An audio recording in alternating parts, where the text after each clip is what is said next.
Trash. Useless weight. Jimmy Riley stared at the elegant place card in front of him, where this harsh phrase was scrawled in bold, sharp handwriting.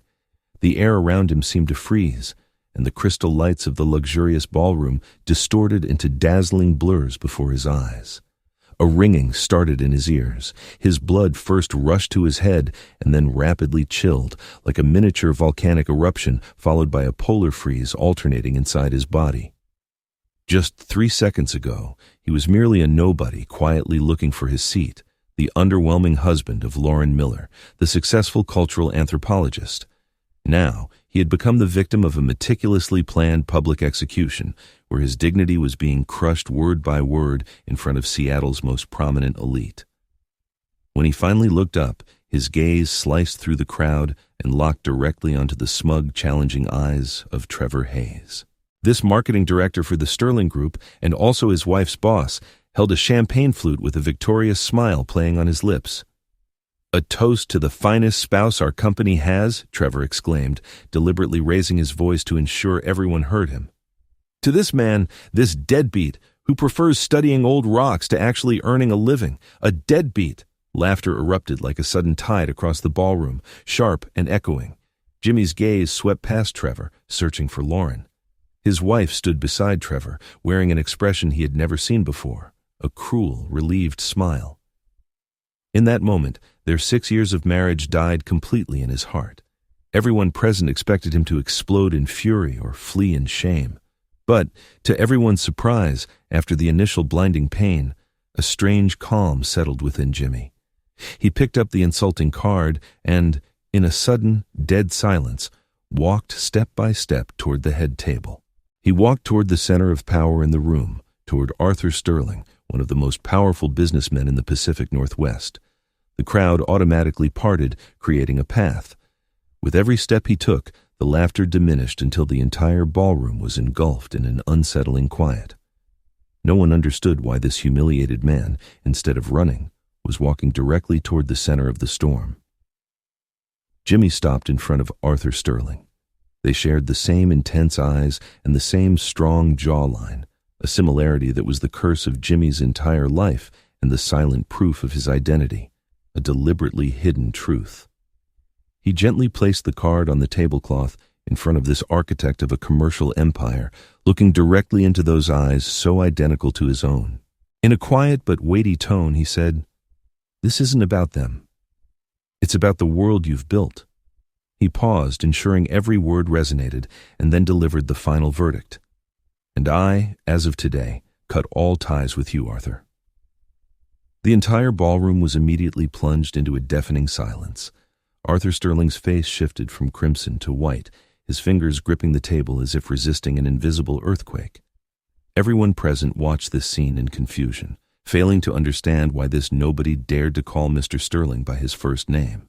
And even less did they grasp why the most powerful businessman in Seattle would be so violently shaken by it. Only Lauren, her face a mask of shock and fear, understood. In that moment, all the pieces finally clicked into place in her mind. Why had she been able to rise so easily within the Sterling Group? Why had she, an ordinary college graduate, gained entry into this elite circle? Why had Arthur always shown such unusual interest in her? She had married Sterling's unacknowledged son, betrayed him, humiliated him, and now the sky was crashing down. Jimmy turned, not looking at anyone else. He walked through the ballroom, through the lobby, and out the doors of the Rainier Club, facing the cold Seattle night wind. He had no money, no destination, and no place to return to, but he felt lighter and freer than ever before. 30 years of chains had completely broken in this single moment. The trigger for all this, in reality, had been set 3 days earlier. That late night, Jimmy gently pushed open the study door, hot chocolate and homemade sandwiches in his hands. Lauren was still working late on a company project, her silhouette looking particularly exhausted and strange against the blue screen. "You've been at it for 5 hours, Jimmy said softly, carefully placing the tray to her right, making sure not to disturb the documents she valued so highly. Lauren's eyes never left the screen, and her fingers kept typing. "Thanks, but I have to finish this project before dawn." Her voice carried a cold distance. It was completely different from the girl who, years ago, would get excited over Pacific Coast indigenous folklore.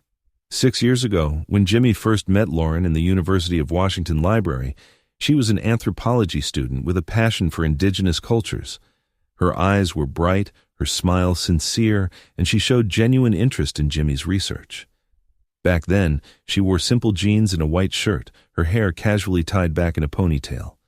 There was no trace of the calculated corporate executive she had become. They fell in love, in a resonance of knowledge and ideals.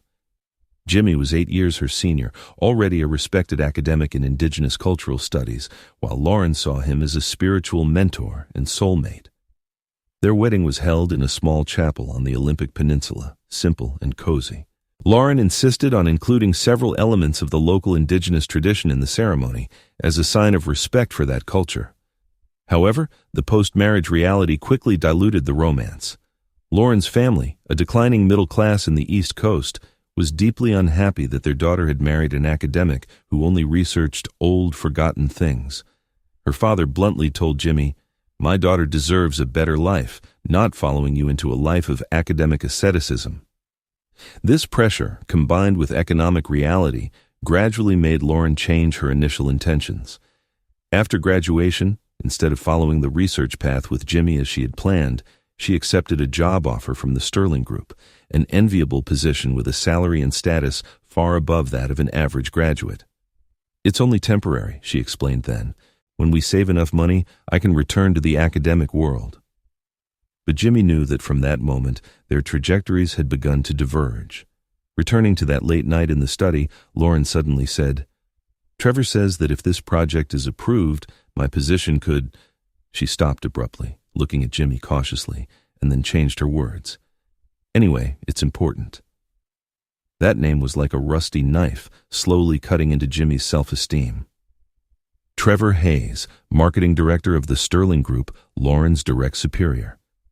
This name had appeared with increasing frequency over the last 6 months, occupying almost the center of all their conversations. Trevor thinks, Trevor suggests, Trevor likes it, as if this man had become the new coordinate defining Lauren's life. "The dinner's in 3 days," Lauren continued without lifting her head. "Are you sure you want to attend? You know, if you don't want to go, I can explain that you have academic research." "I'll go," Jimmy replied calmly. "It's important to you." Lauren briefly raised her head, a difficult-to-read smile at the corners of her lips. "Fine, then it's settled," she said, her gaze already back on the screen. "Remember to wear that navy suit. At least you won't look so much like a university professor." Jimmy didn't respond to this small jab. He left the study, gently closed the door, and stood in the darkness of the hallway. It wasn't the first time Lauren had subtly belittled his profession, his academic passion for indigenous culture. As her position in the Sterling Group gradually increased, this attitude became more and more evident. Jimmy felt himself becoming smaller and smaller in his wife's eyes, shrinking from a respected academic to an inconvenient burden. The next morning, Jimmy woke up early. Habits formed over the years led him to automatically take on most of the housework. Lauren's professional development required more energy, and his academic work was relatively flexible. This division of labor had long been implicit. As he picked up the coat Lauren had carelessly tossed onto the sofa the night before, a hard object slipped from the pocket, making a crisp sound.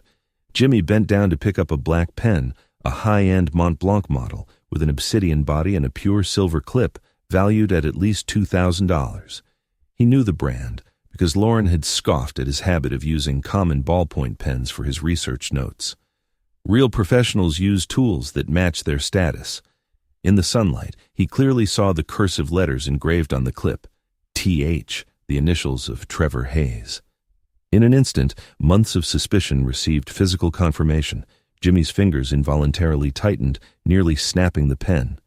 He felt dizzy, his stomach as if it had been hit hard, painful and empty. The evidence of betrayal was in his hand, cold and implacable. He should have confronted her, should have stormed into the study with that damned pen demanding an explanation. But he didn't. Instead, he gently placed the pen back into the coat pocket, as if he could bury that terrible truth along with it. This avoidance didn't come from cowardice, but from a deeper fear, the fear of complete loneliness. In Seattle's high society, an academic with no background or connections, what did he have to lean on besides this marriage? Even though Lauren had changed, at least she was still there. There were still traces of life in their apartment, still shadows of the past. Once the cards were on the table, everything would collapse. The root of this internal conflict actually lay deep in Jimmy's origins. He had never told Lauren he was the unacknowledged son of Arthur Sterling and a university professor. His mother, Elaine, was an idealist who firmly refused the monetary compensation Arthur offered and raised Jimmy alone. She instilled in her son a contempt for materialism and a veneration for knowledge. Money only corrupts the soul, she used to say, while knowledge sets it free. Elaine passed away due to cancer when Jimmy was 18, leaving him only her love for academia and an instinctive resistance to his father's world. Arthur certainly offered to pay Jimmy's college expenses, but the stubborn young man refused, choosing to complete his studies with scholarships and part-time jobs. However, no matter how hard Jimmy tried to escape, Arthur's shadow always loomed. The business mogul never publicly acknowledged this son, but he also never completely let him go. He secretly followed Jimmy's development, even intervening with an invisible hand at key moments. Jimmy's first teaching position, his research funding, even his meeting with Lauren, all might have had Arthur's shadow on them. This distorted father-son relationship was the greatest contradiction in Jimmy's life. He despised his father's values and lifestyle, but he couldn't completely cut this blood tie. He longed for independence and freedom, but he couldn't deny that his father's existence had brought him invisible privilege and protection. It was precisely this contradiction that made Jimmy particularly vulnerable when facing Lauren's betrayal. He feared losing the last normal interpersonal relationship.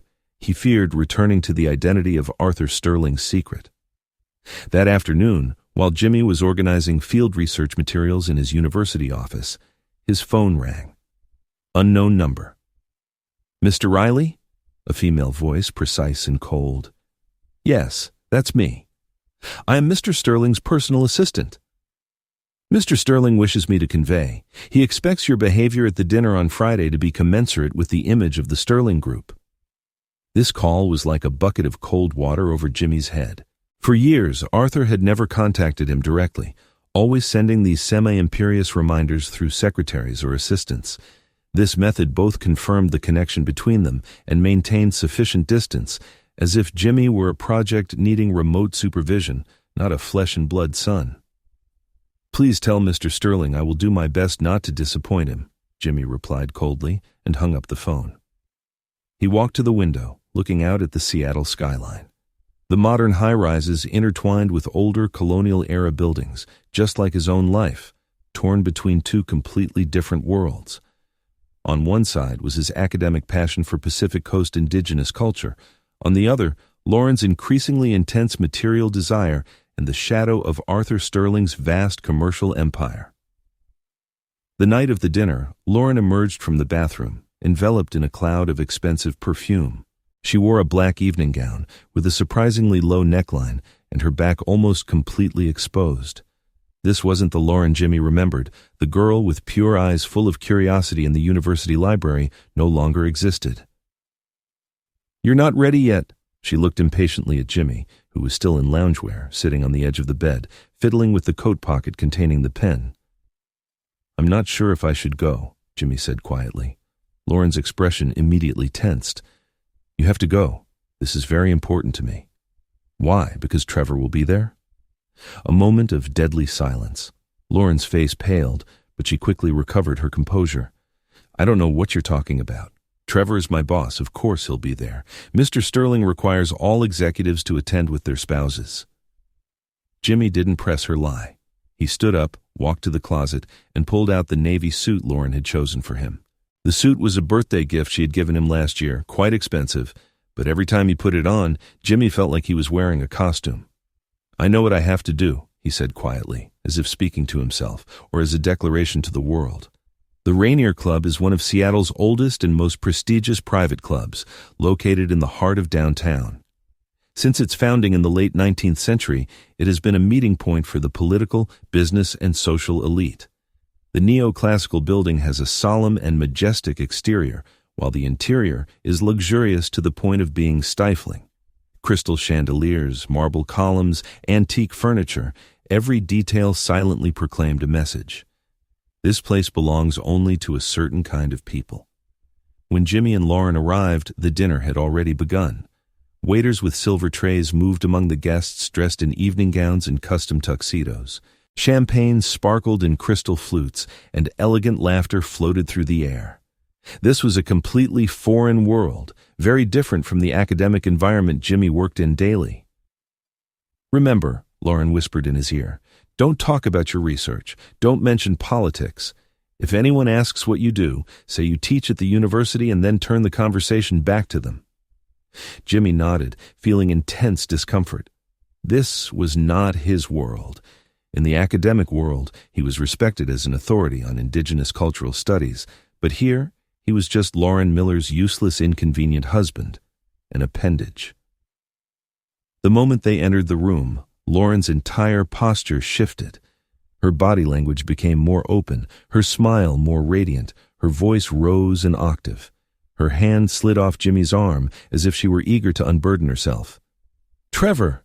Her voice almost sang, her face lighting up with a radiant smile Jimmy hadn't seen in a long time. Jimmy followed her gaze and saw Trevor Hayes standing in the middle of a group, holding a champagne flute with a relaxed, confident posture. He was a head taller than Jimmy, dressed in a custom suit, exuding the aura of a successful man. When he turned and saw Lauren, his smile held an intimacy that only they shared.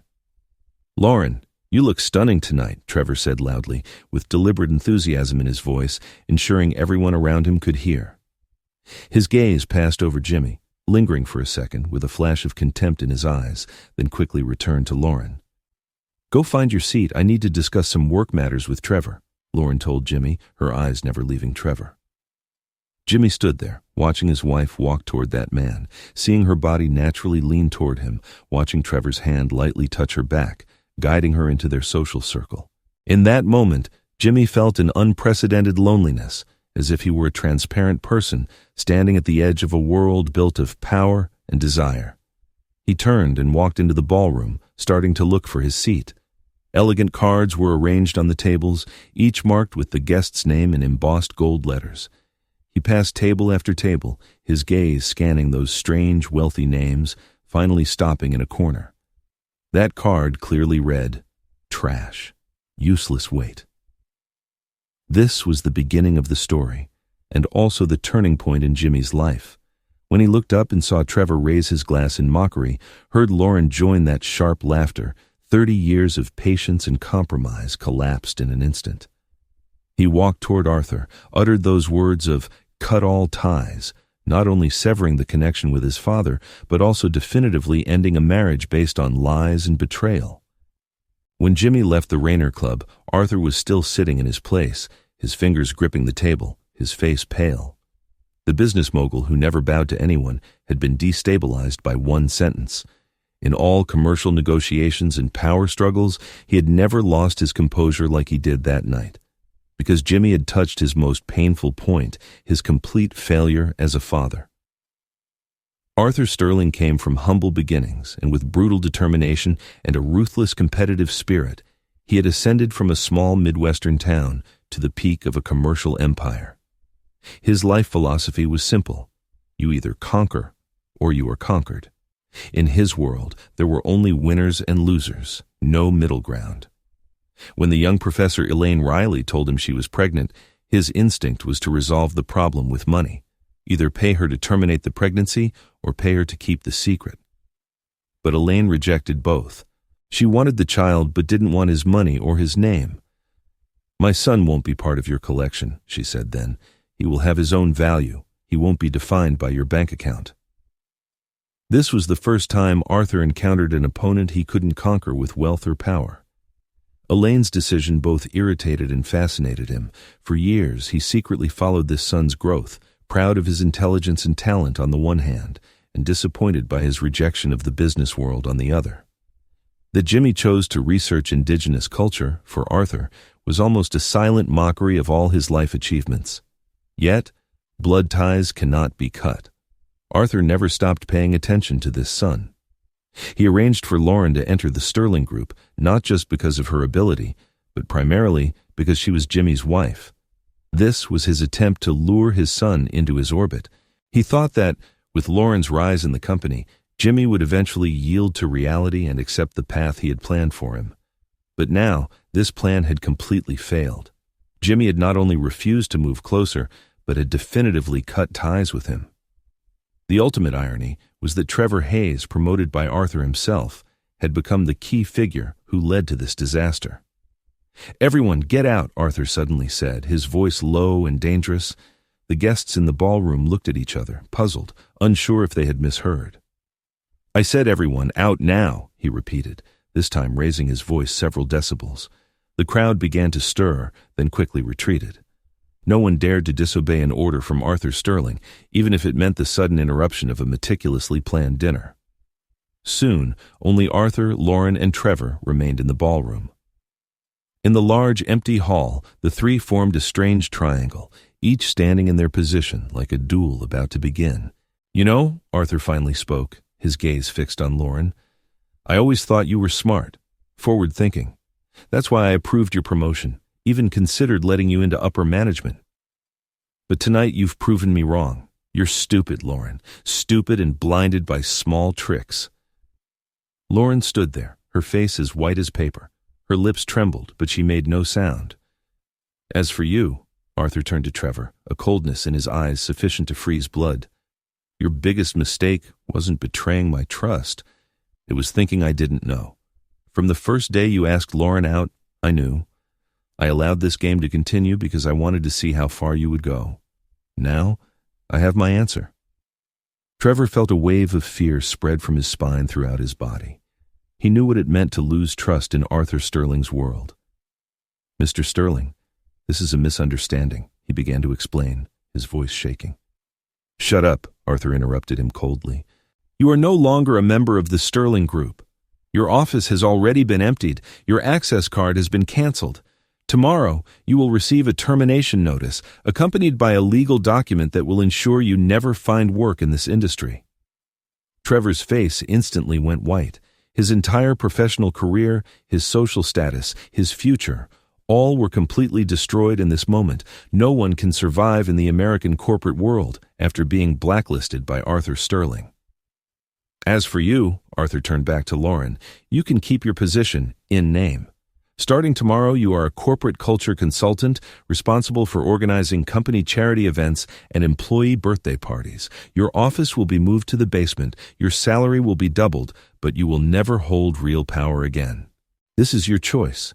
This is your result." Lauren finally found her voice. "You can't do this. I have a contract. I have rights." "What do you have?" Arthur scoffed coldly. "What rights do you have? I was the one who gave you the opportunity.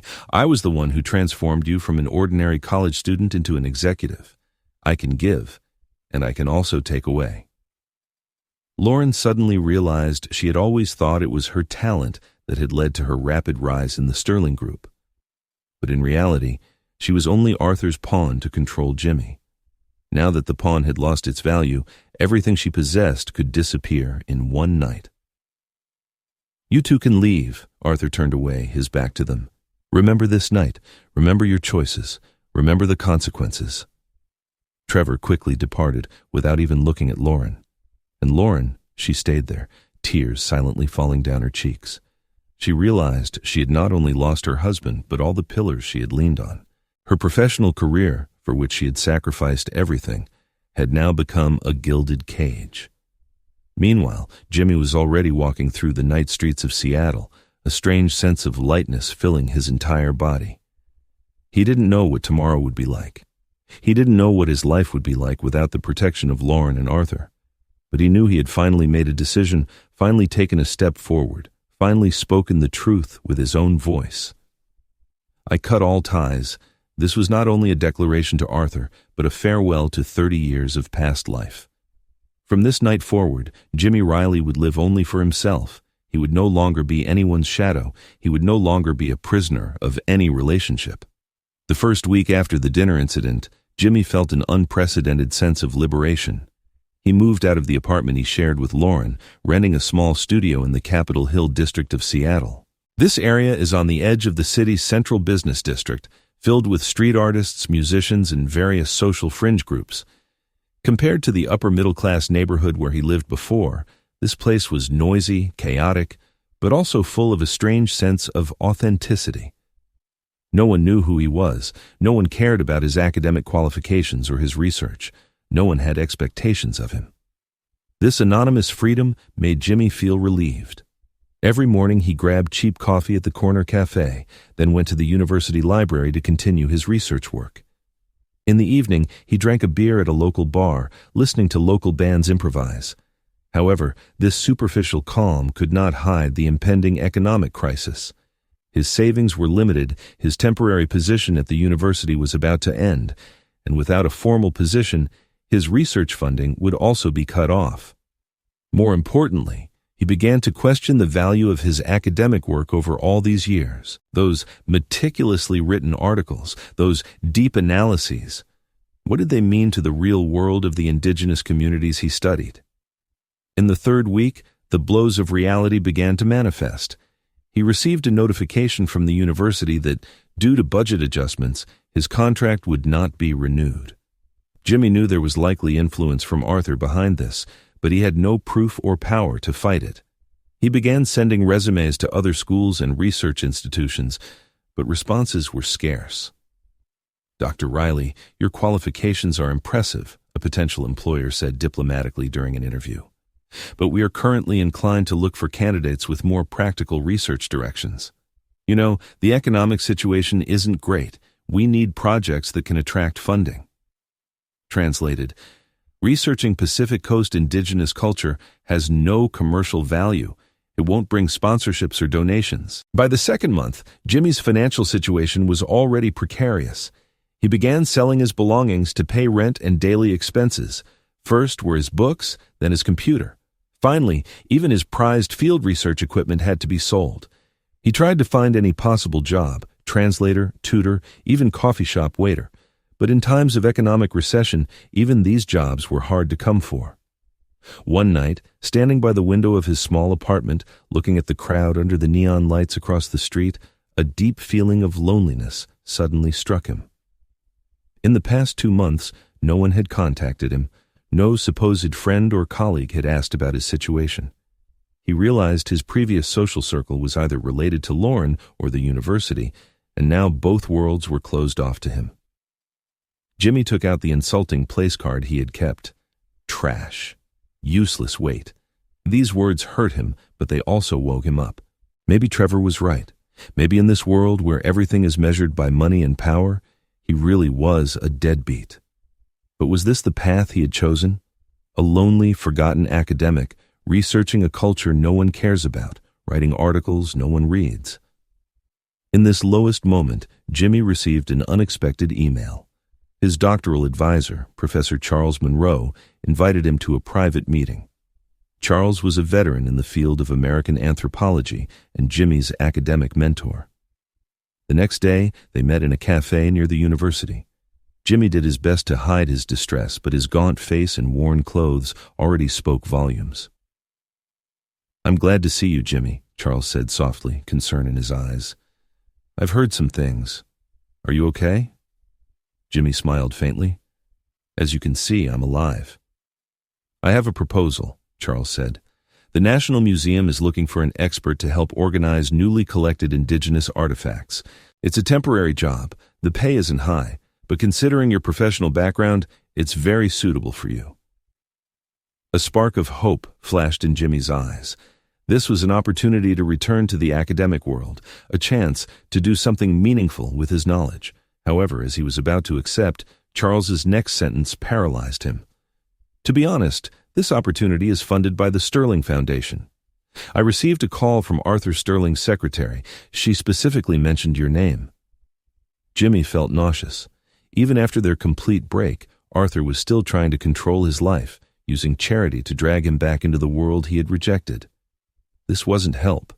It was subtle humiliation, a reminder that no matter how hard he fought, he could never escape Arthur's sphere of influence. Thank you very much, Professor, Jimmy said, determination in his voice, but I must refuse. Charles looked at him in surprise. Jimmy, this is a rare opportunity. Rare. I know your current situation. My current situation is my own choice, Jimmy interrupted.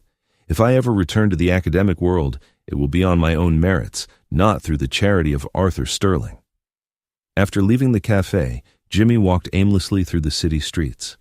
His decision was correct, he knew, but that didn't mean it wasn't painful. He had already sold most of his belongings to pay the rent, and he didn't have much money left. He had to find a way out, a path that didn't depend on his father or his ex-wife. That night, Jimmy had a dream. He dreamt he was in the Cascade foothills, surrounded by evergreen forests and clear streams.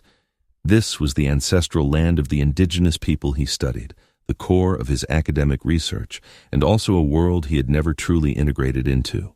In the dream, an ancient voice told him, "You have always sought answers in books, but the truth is in the dirt, among the people." When Jimmy woke up, the sky outside the window was barely beginning to lighten.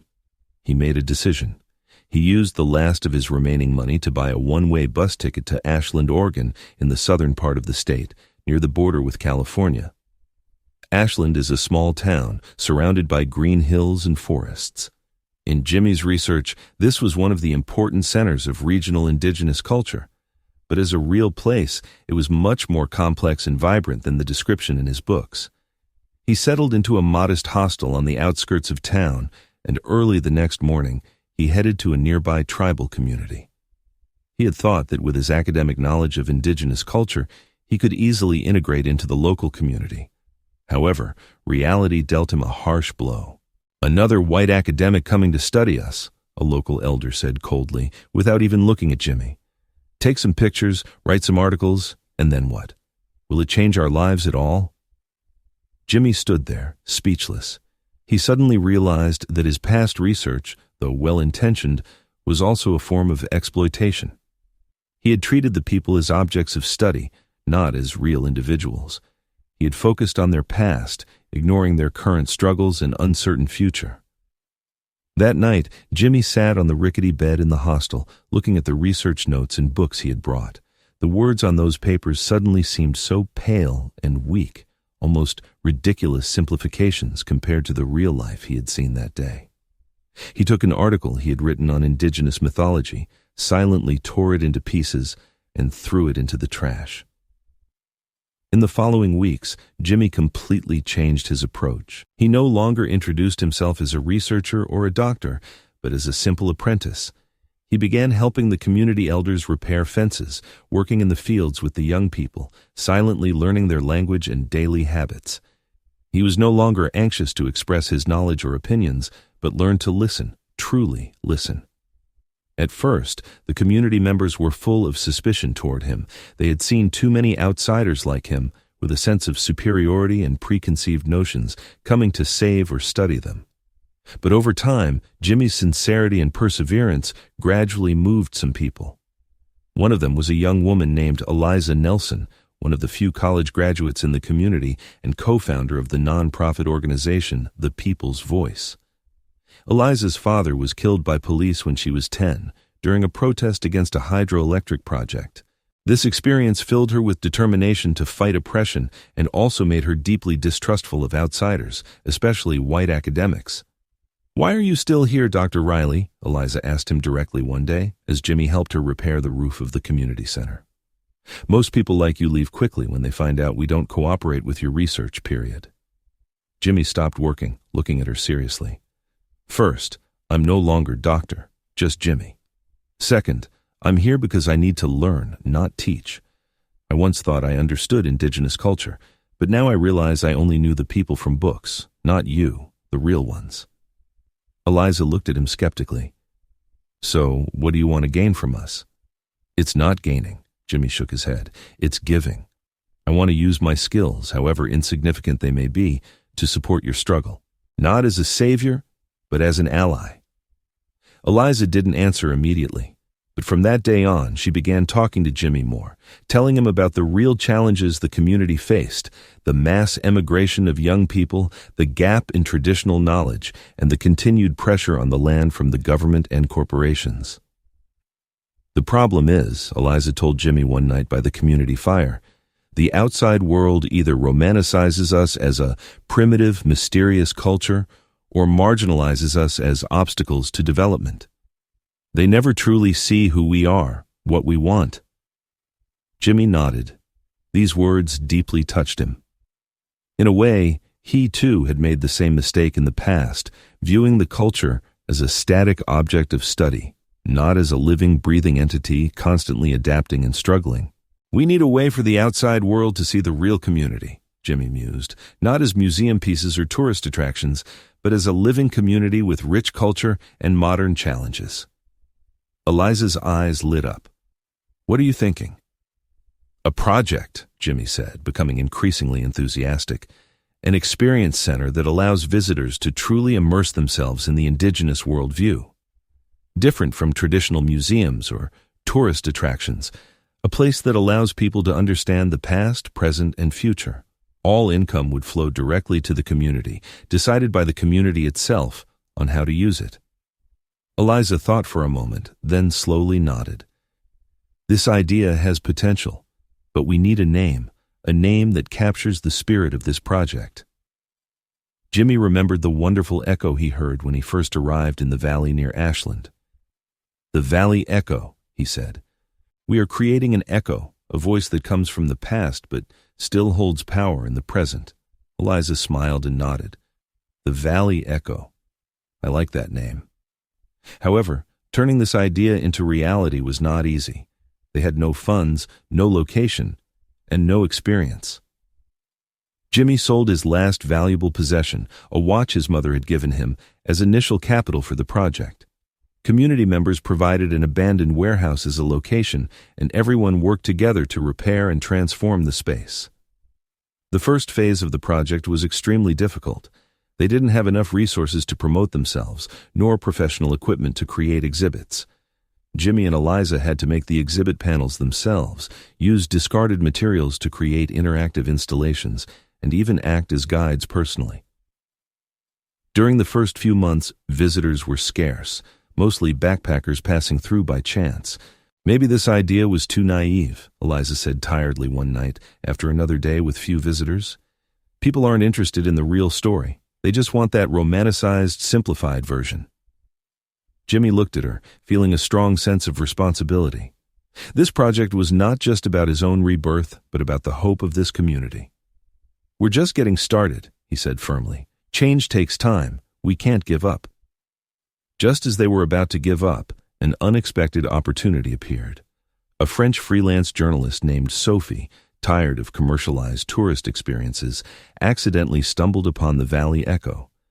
She was deeply moved by the philosophy and execution of the project, especially its insistence on cultural dignity and its commitment to community development. This is unlike any tourism project I've seen, Sophie told Jimmy. It's a dialogue, a true cultural exchange. You've created a space where the voice can be heard, not interpreted or simplified. Before leaving, Sophie told Jimmy she wanted to write an in-depth report on the Valley Echo for an international cultural magazine.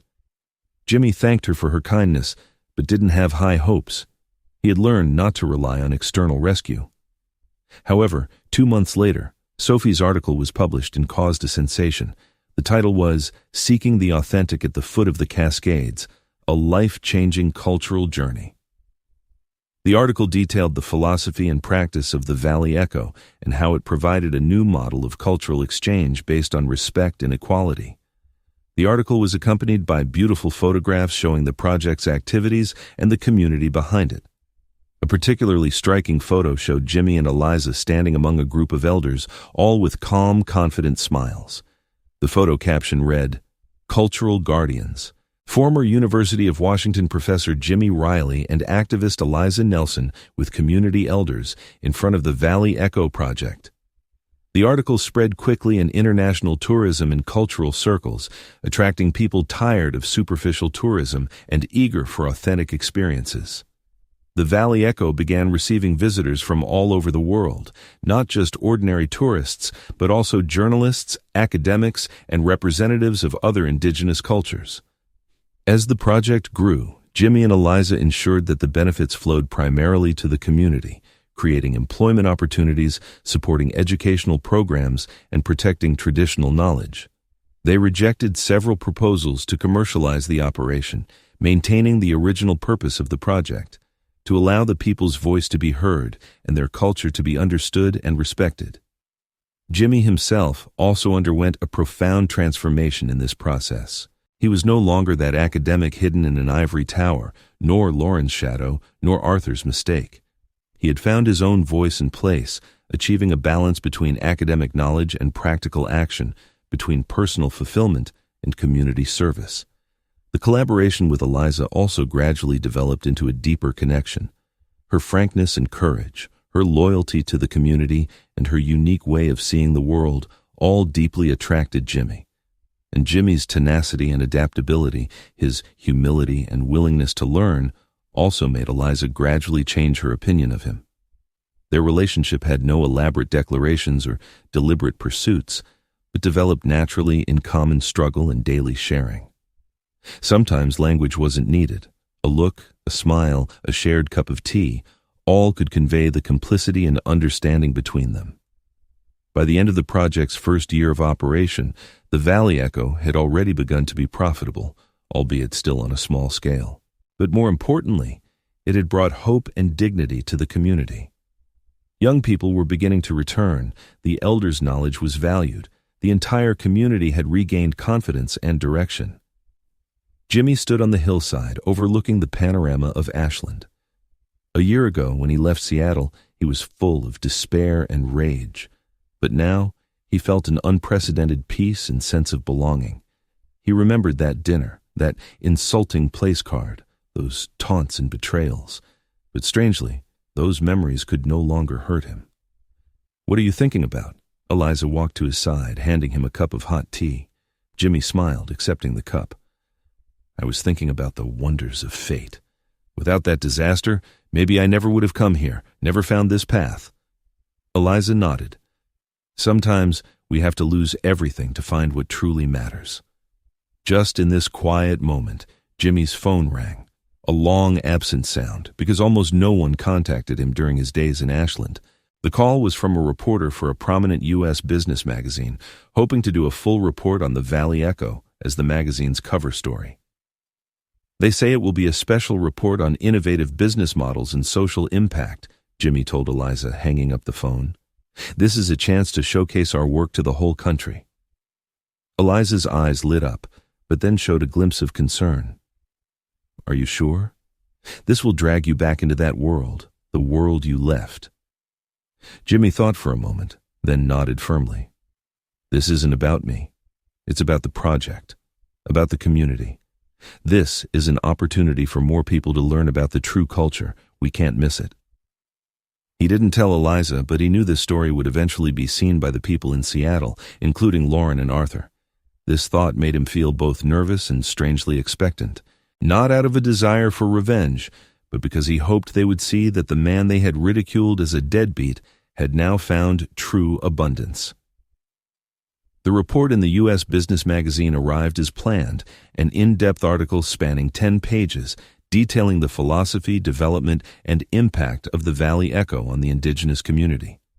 The article especially highlighted how this project had created a new model of cultural economics that respected tradition while bringing real economic benefits.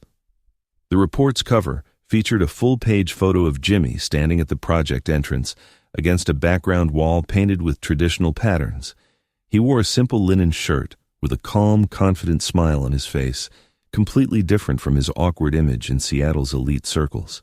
The article's title was "From Loss to Rebirth, A Cultural Guardian's Extraordinary Journey," with the subtitle, "How Former University of Washington academic Jimmy Riley Created the Pacific Northwest's Most Innovative Cultural Enterprise in Rural Oregon." In the interview, Jimmy spoke frankly about his transformation. "I used to think academic research was the best way to understand and protect a culture, But now I understand that true knowledge comes from direct participation, and true protection comes from empowerment, not from research. The Valley Echo is not a place to exhibit the culture. It's a place where the culture lives and breathes. The article also quoted Eliza's words. "We are not selling an experience. We are sharing a truth. Every person who comes here is not just a tourist, but a participant, a part of our story." This report attracted widespread attention in business and cultural circles. Many business leaders and social entrepreneurs began considering how to apply this model to other fields. Some investors even proactively contacted the Valley Echo, hoping to provide funding to support its expansion. But Jimmy and Eliza were cautious about these proposals. "We are not seeking rapid growth or high profits," Jimmy explained in a subsequent interview. "Our goal is sustainable development and real impact. If expansion means compromising our values, we prefer to maintain the status quo."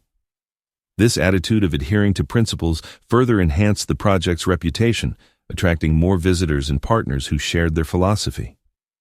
Soon, the Valley Echo not only became a tourist destination, but also a learning center, attracting many students and professionals interested in sustainable cultural tourism and community development. In Seattle, this edition of the magazine caused a sensation, especially in the circles that once knew Jimmy and Lauren. A man they had ridiculed as a deadbeat was now the protagonist of a magazine cover, lauded as a cultural innovator. Lauren sat in her luxurious but empty apartment, holding the magazine, her eyes fixed on Jimmy's photo. After that dinner, her life had not been what she expected. Arthur Sterling kept his promise, promoting her with a demotion, giving her a position that sounded prestigious, corporate culture consultant, but without any real power. Her job mainly consisted of organizing company charity events and employee welfare programs, which were last on the Sterling Group's priority list. Her office had been moved to the basement of the building, far from the center of decision-making. Her salary had doubled, but this seemed more like a mockery. High salary, but no sense of achievement, money that couldn't buy respect. Lauren carefully read the article, her eyes fixed on Jimmy's photo. He looked so different, no longer that socially awkward academic, but a man full of confidence and peace. The article mentioned his partner, Eliza, describing how they had created and developed the Valley Echo together and the deep relationship between them based on mutual respect and common goals. An indescribable emotion rose in Lauren's chest. It wasn't jealousy, it wasn't regret, it was a profound understanding. She once had someone who truly loved and respected her, but she pushed him away by blindly pursuing material things and status. Now, she had everything she had pursued, a high-paying position, a luxurious apartment, designer clothes, but she felt incredibly empty. She closed the magazine, tears silently falling down her cheeks. In the silence of her office, she truly faced her choices and consequences for the first time. She had not only lost a husband, but also the last vestige of her true self. In the gilded cage of the Sterling Group, she had become an empty shell, an existence without genuine feelings or connections. The same day, Trevor Hayes accidentally ran into a former colleague at a cafe in downtown Seattle. The former subordinate was now an executive at a competing firm, looking more successful and satisfied than Trevor. "Have you heard of the Valley Echo?" the ex-colleague asked. "I took my team there last month for a cultural tour. It was really impactful. The founder is a former university professor, a truly principled man." Trevor forced a smile and nodded, feeling a sharp pang inside. He remembered that night, that place card, remembered how he had publicly humiliated Jimmy, calling him a deadbeat. Now, this deadbeat had established a respected business, while he, the former marketing director, was barely making a living at an unknown company.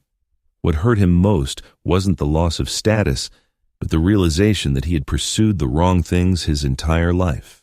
He had once mocked Jimmy's academic studies and moral principles, believing that success had only one definition: power and money. Now he understood that true success lies in inner peace and the certainty of one's own value, something he could never achieve. Arthur Sterling stood in his office on the top floor of Seattle's tallest skyscraper, overlooking the entire city. On his desk was a report his secretary had just delivered, titled, Investment Evaluation in the Valley Echo. The report detailed the commercial potential and brand value of the project, suggesting that the Sterling Group consider making a strategic investment or acquisition. This was the third attempt after the rejection of his assistant. Arthur knew Jimmy had clearly rejected any form of cooperation or contact multiple times, but Arthur Sterling was not a man who gave up easily, especially when it came to something he considered his own. However, as he flipped through the International Cultural Vision article, something moved him. Jimmy's words, "In the darkest moment of my life, I found the truest light," reminded him of his own starting point. There was a time when he too was a young man full of dreams, wanting to create something valuable. But in the process of pursuing success, he gradually lost himself, becoming a man who only cared about power and control. Arthur picked up the phone on his desk, his finger hovering over the keys, hesitating. What did he want to say? Apologize, congratulate, or propose collaboration? Finally, he hung up the phone. It wasn't just a matter of pride. It was about respect. Respect for Jimmy's decision, respect for the path he had chosen. Arthur Sterling had conquered countless business opponents in his life, but in this war over people, he had utterly failed. He had won the world, but lost the most important connection. Arthur walked to the window, looking at Seattle at sunset. This city had witnessed his rise, his conquests, his loneliness. He suddenly realized that despite having all this, he had never been truly happy. While his son, the son he had denied, seemed to have found what he had always sought but never obtained, inner peace and true connection. Perhaps this was the final judgment, not through revenge or confrontation, but by showing a different lifestyle, a way of existence that Arthur could never understand or reach. Meanwhile, in a simple but cozy home in Ashland, Jimmy and Eliza were celebrating the international recognition received by the Valley Echo. They had invited community elders and young people to share in this victory that belonged to everyone. "You know," a community elder told Jimmy, "when you first came here, we all thought you were just another outsider who only wanted to use us, but you proved us wrong. You didn't try to save us or change us. You only listened and learned. That's why you succeeded, because your success is our collective success." Jimmy was deeply moved, nodding in gratitude. In his life, he had never felt so complete and at peace. He once thought his value came from academic achievements or social status, but now he understood that true value comes from connections with others, from contributing to an ideal community. The night deepened, and after the guests left, Jimmy and Eliza sat on the porch of their cabin, gazing at the stars. Eliza leaned on Jimmy's shoulder, asking quietly, "Do you regret it? Leaving that world, coming here?" Jimmy thought for a moment, then shook his head. "Never. Sometimes you have to lose everything to find the path that truly belongs to you." Eliza raised her head, looking into his eyes. "I'm glad you found this path, and I'm glad this path brought you here." Jimmy squeezed her hand, feeling an unprecedented peace and certainty. He remembered that dinner, that place card with insulting words, those taunts and contempt. The former pain had transformed into a strength of knowing who he was, of knowing where his value resided. At the two ends of the country, two worlds continued to turn, each on its own. In Seattle, Arthur Sterling's commercial empire continued to expand. Lauren continued to live in her gilded cage. Trevor continued to struggle for his livelihood. And in Ashland, the Valley Echo continued to tell the story of the indigenous people, and Jimmy and Eliza continued their journey together. This is the Valley Echo, the deepest questioning of value, dignity, and the essence of life that will continue to resonate, reminding us of what truly matters. After losing everything, Jimmy found inner peace and true connection, while those who once mocked him, despite superficial success, live forever in the spiritual poverty of their own choices. True revenge is not dragging the enemy to hell, but, in their eyes, living in a way they can never attain. And true wealth is not in what you possess, but in who you have become.